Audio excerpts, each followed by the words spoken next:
Smallrig sunhood for Sony A7 III. How to mount and unmount the Smallrig sunhood 3638 on Sony A7 III. One of the reasons I'm still on the Sony A7 III instead of upgrading to A7 IV or A7III or FX3 is that I prefer shooting with the back tilting screen versus a left protruding screen. Since I love that the line of sight is the same for the lens as well as for the screen of the camera. I used to have a number of cameras with left protruding screens, but I sold them all. Sony A7R5 has a brilliant 2-hinge design as well as Panasonic S1H, GH6 or GH7 and a number of other cameras too, but I am waiting and expecting that the next version of FX3 or FX30 are going to have that 2-hinge screen design too. Anyhow, shooting outside with strong sunlight is challenging to me, since the screen of the A7 III is not bright enough to remain visible in most situations in bright sunlight. The A7 III has a quite decent electronic viewfinder, but since I wear glasses it is not ideal to me pressing the camera body to my face. Of course, I could live with using the EVF during bright sunlight, but I prefer using the tilting screen of the camera, especially with the excellent touch to spot focus, which is a brilliant tool on all Sony touchscreen cameras since the FP-Z100 from 2014. Smallrig makes a detachable sun hoods for Sony cameras with tilting screens like the A7 III as well as for left protruding monitors like the A7 IV. The price of a Smallrig sunhood number 3638 for my A7 III is really affordable, and mine arrived in a simple paper envelope. There used to be a model 2215 too, but it is not available anymore. The build quality is decent for an affordable sunhood. There are 2 strips with velcro to secure the hood on the screen. One of them is L-shaped. There are 2 ways to mount the hood on the screen depending on the angle of tilting.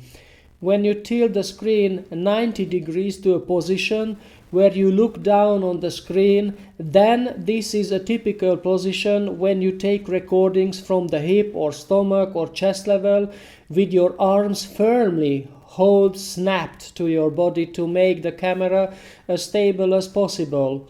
For this position, the L-shaped strip on the hood is placed behind the metal holder hinge of the screen, like so. When the screen is 45 degree tilted only, this L-shaped strip is to be wrapped before the metal holder hinge of the screen, like so. In this 45 degree mode, the screen can be tilted downwards to a position for overhead recording too. When you attach the hood this way, you can even push back the screen with the hood to the camera body. This hood provides excellent shading against bright sunlight, still makes it possible to touch the screen for Sony's fantastic touch to snap focus function. When you mount this hood, it is better to have a larger camera back to provide room for the camera with the back protruding screen with the hood, in case you don't want to unmount the hood all the time. This might be a hassle when on a field trip with the family, since family members are typically not patient enough for daddy as a videographer. Patona 2600 mAh platinum FP-Z100 battery. What makes this platinum battery so special? This battery is for Sony cameras using the FP-Z100 battery. This battery provides power to my Sony A7 III and a number of other Sony cameras.